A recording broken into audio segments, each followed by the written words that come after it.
Bum bum bum bum. Hey, Won-Jin, thank you for unshackling me for this session. You know, I was really scared for a moment, but you know, because you shackled me down on your dungeon, so you let me free now. Now that I complain about it, my call of help has worked. Ladies and gentlemen, this is JoeJinMovieSoAwesome. I'm Joe. I'm One Jin. Today we are finally going to get to talk about Scream 6, baby. On demand by Scott Walker. Hey, thank you, Scott Walker, so much. We hope you and Red are always having a great time and you're getting enough McDonald's as you wish all the time. Full spoilers for Scream 5 and Scream 6 and all Scream movies beforehand. You have been warned. Here we go. What are you guys into? Hey guys, thanks for this. I've waited a very long time for this. If you have any questions about Scream, all other movies about franchise, any questions, not the TV series, just the movies. Hey, fuck yeah, Walker! This is really for you. This is really for you. Why were you in his dungeon? What is this? Don't ask too many questions. You might. But anyway, Won-Jin, why don't you go first? Okay, I'll go first. I mean, you know, I think in our last talk you briefly talked about Scream 6, comparing it to Scream 5. I mean, I think officially it's just called Scream. But you said that you thought Scream 5 was better. After having seen this, I agree. Because I think Scream 5 had this freshness, because it's the first Scream in the franchise, I think, that dealt with this like meta stuff. It's kind of making fun of itself in a way, making fun of its own genre, and kind of it's kind of also like a commentary on these slashers. But 6, it gets kind of muddled up. It's a little bit of this, a little bit of that, but in the end, it's not really about anything. So yes, it still is a good Scream slasher film. But it doesn't really match the freshness of the prior one? The freshness and new ideas of Scream 5. And it gave me a lot of questions while I was watching it. Because we have that phone call from Ghostface again. But then, like, as soon as we have that phone call, the first thing I ask myself is, okay, aren't these guys all dead? Where is this Ghostface coming from? Oh, a lot of fans out there saying our 6 has broke box office records and made a lot more money than Scream 5. Okay. I mean, but to answer Walker's question, that doesn't always equal quality, though, because remember, Transformer 2 was also a bigger box office hit than I think the first Transformer. But if you ask me which was the better one, I'm not saying Scream 6 was bad. Hands down. I'm not saying Scream 6 was bad. Scream 6 was actually very entertaining. And I did like how they tried to... they decided to go more crazy, because a killer's family being the ultimate villain... It was kind of cheeky, though. I did like that cheekiness where they go to the Scream Museum. And like, I never seen such a happy thing, like where they fuck themselves literally, and it's fun. So that was actually fun. But now, if you ask me, was it better than Scream 5? One of the great things about Scream 5 for me was how streamlined it was. It was so efficient. I felt like there wasn't any redundant scenes. Remember how that cop getting killed was even done so quickly? I was like, oh shit, like, check the mark, let's go. Do we know? And remember, Scream 5, it knew how to play with our expectations. Remember those scenes where we feel like something's about to happen, or it feels like Ghostface is going to pop out from somewhere and stab this guy, but it just doesn't happen. That was pretty smart, but unfortunately in Scream 6, we don't get those. Walker, it's missing. We wouldn't get offended if it's a Korean American who plays Ghostface at all. I would actually welcome it. Any new addition of Asian American actor in the Scream series, I think I would personally like it. Yeah, Scream 6 didn't have the expectation thing. I mean, but I would say this, though. I think they did a better job of providing a sequel than most movies, though. Remember how most, like, any franchise, when they tried to... You know, there's a reason why we love Terminator, Judgment Day, and Alien, too, because they're exception to the rule. That's right. I mean, they kind of like, well, I'm not sure about Alien 2, but Terminator, I think definitely I can say that it even surpasses like the first movie. Yeah. So like you said, they are exceptions, and that is why they're constantly mentioned. They're never forgotten. They're praised constantly, and it's one of the reasons why we love them. So yeah, it is difficult to come up with a sequel. And I think to be a little less harsh, I think it's fair to say that this movie is maybe a better sequel than most movies and their sequels. So it's not that bad. And Joe is taking this phone call in the middle of our show, and yeah, there he is. He's taking a phone call in the middle of a show. Oh my God. Yeah, while all the fans are watching. All our 36 How fans. could this happen? Won-Jin, How could we let this happen? Won-Jin, my master, please, now that you've unshackled me, please focus your camera on yourself. And let me just show... No, please, sir. Please, guys, you don't understand this situation. I'm trapped. Hey, please turn the camera... Oh, thank you. Plot twist, that phone call was from Ghostface. And he was asking about scary movies. No, please, sir, don't Joe point said, the "Fuck camera you." at me. Don't. Oh, what the? Please, my lord, I apologize. I can no longer hide the situation. My ankle just came from a 20-year break. And when Kirby said the TV that kills Stu, Mindy says you believe he's dead, that gives us a clue that he's alive and he will. Yeah, I agree, Scott Walker. I think that line was intentionally there to maybe like bring back some of those old villains. Yeah, maybe. Because I will say this though, Walker. I did feel like Scream 7. I understand now why you were so excited about a possible Scream 7, because I think they should go batshit crazy. They should just, like, no rules. Any old past characters can come back and do like this meta, like a triple cheeseburger. Because the problem with 6, I felt, was because there was Scream 5, which was really a streamlined meta offering for fans. The 6 is kind of a copy of Scream 5 with some additions. But if they do a Scream 7, I want it to be like a fucking blow out my mind. I don't give a fuck about past stories anymore. Crazy Scream. And one thing I like about this new reboot of Scream 5 and 6, is that they are somewhat playing with the existing formula of slashers, because usually what slashers have as main characters and like characters around them are ones that are completely like helpless, like like a damsel in distress. But I love how like Scream 5 and 6 are developing these two characters, Tara and Sam, and we have this glimpse of the killer inside them. I like that touch, because I think that's pretty new. So they're being chased by this Ghostface killer. Well, that sounded like the Wu-Tang Clan Ghostface killer. But anyways, they're being chased by the serial killer, and instead of like this the stereotypical ending where like against all like difficulties and dangers and challenges, the main character just barely managed to get out of the danger and kill the bad guy. We have these characters who are basically, in a sense, like killer themselves. I love how many times she's stabbed. Hey guys, I want to say this now. I want to add to Won-Jin. Won-Jin is a big fan of, what's that Tarantino movie with the woman hitting back at the Kurt Russell character? Oh, Death Proof. That's right.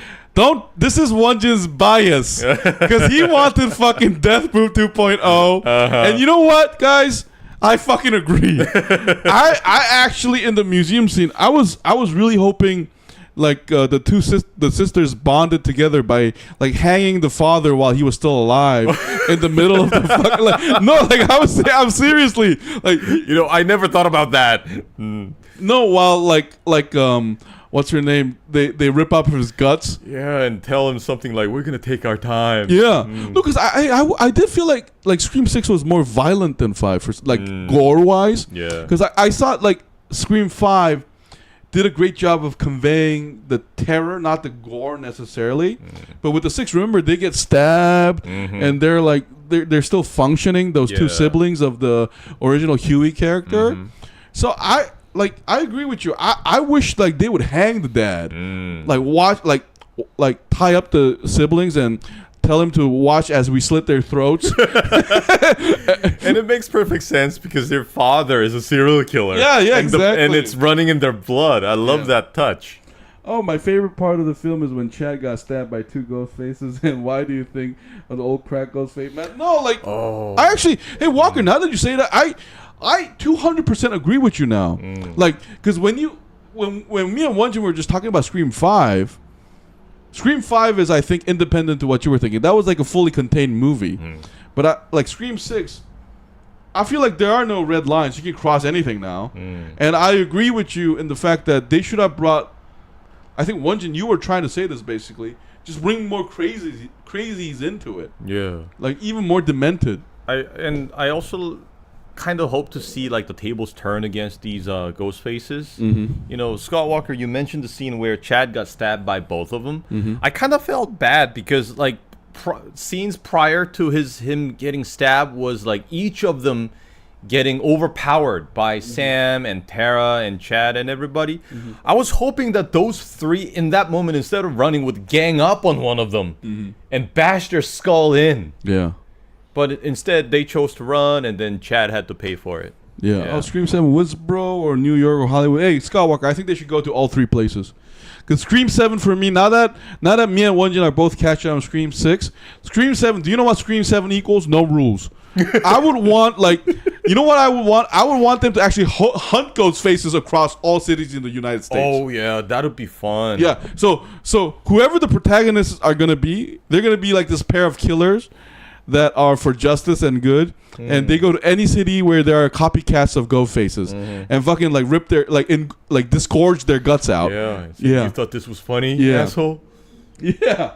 Look, the scenes from the bus and from a convenience store were so bad right now. I mean, they start killing him. So many people. There's a movie like that already, Joe. Oh yeah. Do you see any similarities between Dewey, Gale, Chad, and Tara? A lot of fans saying, yeah, because of the love and the romance. Yeah, I mean, no, but Walker, like, they are like stereotypical characters, though. Yeah. Oh, but you know what? Oh, now that you said that, I would love those twins to go crazy.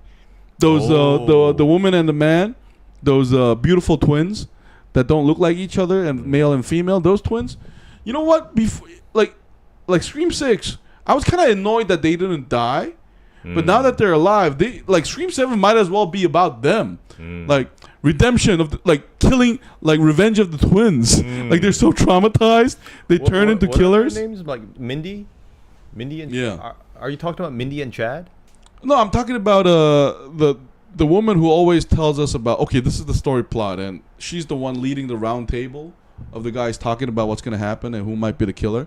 Remember, they're twins. Mindy. Yeah. Mindy and Chad. Yeah, I love Mindy and Chad. They're my favorite characters now. I was kind of surprised that they didn't die in this show. Yeah, me too. Because I think she got stabbed in the subway. Yeah.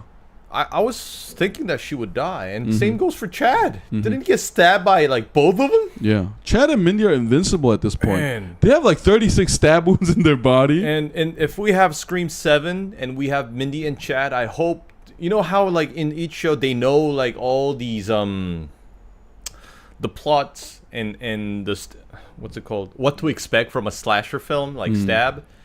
So I hope in 7 they're like overly prepared. I wish they would just walk around with bulletproof vest all the time. Oh, as a joke. And, as a joke. And Ghostface like tries to stab one of them, and then it doesn't go through. And one of them would say, "I knew this was gonna fucking happen." Hasta la vista, motherfucker! And get a 38 out and bangs the Ghostface in the head. Oh no! First, blow him in the kneecap. Yeah. And says, like grab him by the mask. He's like, "Does it hurt, bitch?" No. Scott Walker and Chad and Tara did become a new doing. But I think they're gonna. Hey, Scott Walker. I think they're gonna play with our expectations of that too. I think they're gonna still remain basically good characters. Yeah. Within the story. I wonder if that neighborhood dude is going anywhere. Which I one? wonder if he's gonna make another appearance in the next one, Ah. like the one Sam was secretly going out with. Oh yeah. Yeah, that guy. But Because he also gave us this like villain vibe. We thought maybe he's one of them. Yeah, no, but he was like the weakest out of all the characters. Though by this point, I love the twins so much. And after like finishing the movie, I was wondering, is like, what was up with that college kid murdering his own professor with the Ghostface mask? Why was that scene necessary? Because I thought that was kind of. Really, that was my Unnecessary? favorite part. Though I wish it was about them. You know, I felt kind of sorry for the professor. Mm. You know, she just wanted. She was just lonely that night. No, she was in this great film called I forget. She plays this fiance, and in the movie, the family has a tradition to kill the new wife to their family, and she's Hugo Weaving's niece. Oh, she is. Yeah. Oh, wow. No, she was great in that one. Like she's like a. I think she was also in the what's it called? The movie with Margot Robbie, the one about Hollywood. What was it? In the 1920s or 30s or something. Babylon. Oh, Babylon. Yeah, she was also in Babylon. No, but in this one, see, you don't watch slasher, so you don't know. But her being in this film was kind of like a meta joke in itself, because she is in a lot of violent films. Really? You know, one thing I did like about her was, you know, like when she was getting stabbed, when she was screaming, her screaming face actually looked like one of those masks. Yeah. No, but she's a great actor on this genre. Period. That's why she was she's an Australian actress in years. Yeah. Home and Away. Samara Weaving. Yeah, she's Hugo Weaving's niece. So she was already in a Ready or Not or something where she ends up becoming the killer of all the horrible family members. Okay. So I thought that was actually my favorite. Like I have an opposite view to you. Really? Like that was actually great for me. Because I hated that college kid. It was satisfying for me to see the real Ghostface killing him. Okay. Because I thought he was a douchebag. And Zezzy, you wonder about my childhood. Look at One Jin listening to. He shackles me. He unshackles me for videos. And then I can just like turn the camera and focus on his ankle. There are no shackles, people. No, he's lying, guys. Help me, please. But anyway, she did a movie called Ready or Not. That's a great movie. And Scott Walker just suggested to me and One Jin to do a Scream marathon. Oh shit! Like still 1 to 6. We gotta like watch the old ones. Like for 5 hours. It's gotta be nostalgic though. Hey, you know what though? Like Halloween, October is 6 months away, and if we don't have great movies to watch, maybe we should watch Scream. Oh, hey, great idea is you and I we can start our cast early, and then like play straight for 10 hours. Maybe. Hey, Walker, that's a great suggestion. But and then we can watch other slashers like Halloween and stuff. Yeah, but you have to convince One Jin, not me, because One Jin is not as a big a fan of slashers. I'm not a big fan of horror films, but slashers it's kind of okay. Yeah. Hey, which one was the one you didn't want to watch? That one with the horror one, the one you and I watched together.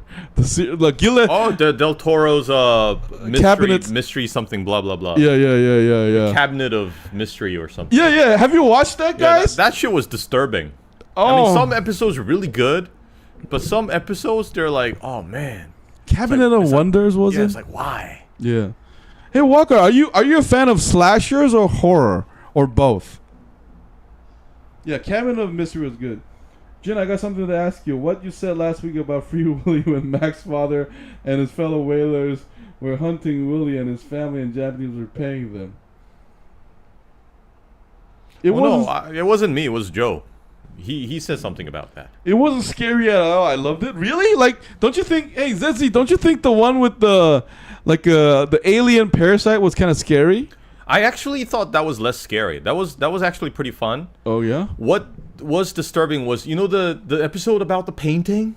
Yeah, that was disturbing. Oh yeah. Oh, we can't say much because we didn't say spoilers for that one. Yeah, that was disturbing. That one was just sick though.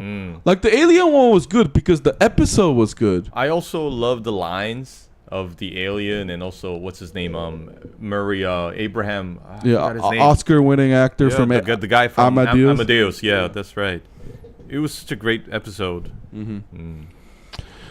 But Scream 6, hey, it's time to give a number grade, guys. I would give Scream 6 a 6. A 6? Yeah, I can give this a 6. If you had to choose between... Maybe 6.5. Yeah, 6 or 6.5. If you had to choose between these three werewolf movies, which one do you think is American Werewolf from London Ginger Snaps or the 1940s Wolfman? I have a soft spot for the 1940s one, Walker. I just love the charm of them. I look exactly like Billy Loomis Oh, shit. with the t-shirt on YouTube. Yeah. All right. But hey, guys, look, it was 3 years old when I started watching X-Files. So scary for me has a different meaning than that's for you. Yeah, that's true, though. X-Files wasn't scary. No, but Scream wasn't scary, too, now that I think about it. I think I kind of laughed watching the first one. Does that make me a sick, hentai-loving kid? Because me and Won-Jin, we like talking about whales and octopuses. No, so you give it a 6.5? Yeah. I give it a 7.5, though. Oh, really? Yeah. Okay. Because like I said, it was trying to do a redo of Scream 5, but I still thought some of the ideas were great. Like, LOL Joe, I see you are into it. Into getting shackled?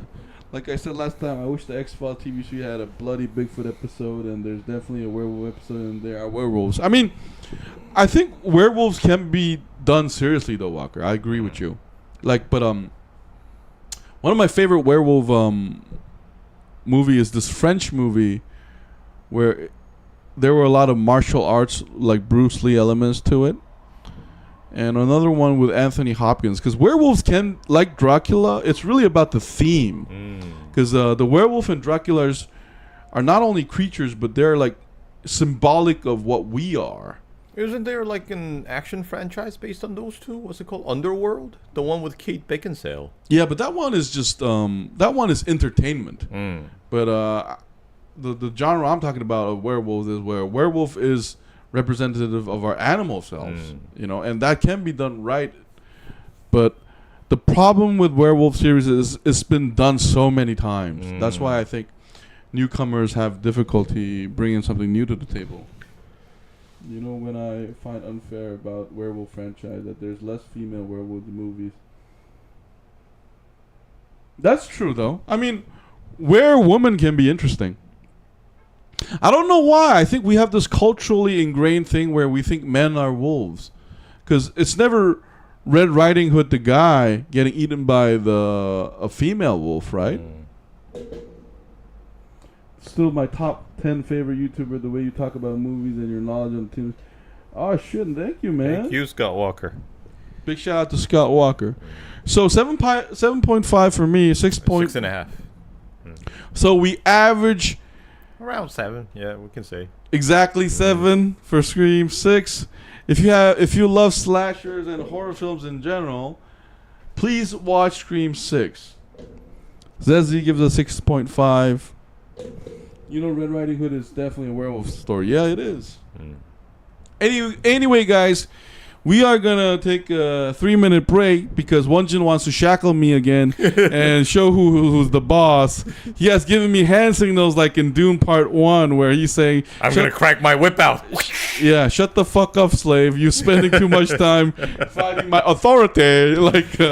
So we're gonna come back in 3 minutes to talk about Gentleman and the Gentleman TV series. Thank you so much.